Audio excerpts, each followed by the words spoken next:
A couple of days ago, Max Kellerman did a video in which he said now that Manny Pacquiao has a shout for being the greatest fighter of all time.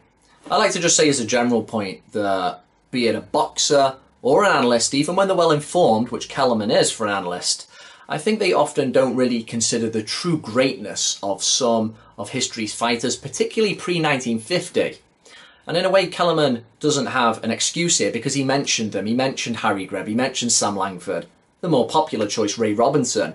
And you really know that if you compare Pacquiao's resume, as good as it is, it really does pale in comparison to those three guys I just mentioned. For example, you could not really come up with a good reason for him to be numero uno. I would have him around 20 or so, but it doesn't really matter what I think.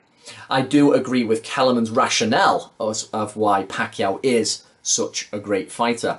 A few years ago, Kellerman did a video about why he felt Manny Pacquiao was greater than Floyd Mayweather. And he gave the fundamental point of he's a smaller man. He started at flyweight. So even if he lost to him prime to prime, which he thinks would happen, and which I kind of think would happen as well, I think Floyd's range, the speed and the reflexes, I think he'd probably pick his way to a close unanimous decision over Pacquiao prime for prime. But even had that have happened back in '09, that wouldn't have necessarily meant that Floyd Mayweather's greater than him because he's a naturally bigger man.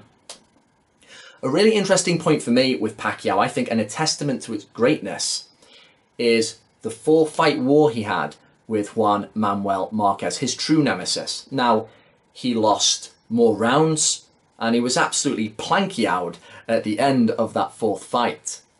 But it's not the first thing that you think of when you think Manny Pacquiao. Now, for the record, some people think Pacquiao lost all 4 fights. I think Pacquiao deserved to win fight number 2 on the strength of the 3rd round knockdown. I gave him that one by a point, so I don't think he necessarily lost all 4.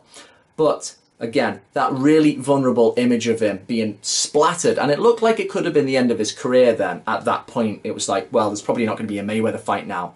But you don't think that when you think Manny Pacquiao. You zoom out, you go, wow, the guy who started as a flyweight, who's just beaten an unbeaten welterweight at the age of 40. You had the absolute dismantling of Barrera back in '03, the amazing dispatch of Hatton, the brutalization of Cotto. Has there ever been a guy who's been that effective during that particular weight range from fly to welter? I'm not so sure. And because Pacquiao's got those endearing scars on his record, because we've seen him go all out, we've seen him not duck anybody, history tends to really favour that aspect with fighters. Not people like Mayweather, who was more calculating and made sure he didn't get too many scratches on the bonnet. History tends to not be as kind to those more calculating fighters. So the point is, whether it's a more critical, historically minded guy like myself, or a more casual analyst, not that Kellerman's a casual analyst, he's a good analyst, but you're more run-of-the-mill analyst, the fact remains, as we go forward, history is likely to look more favourably on Manny Pacquiao's legacy.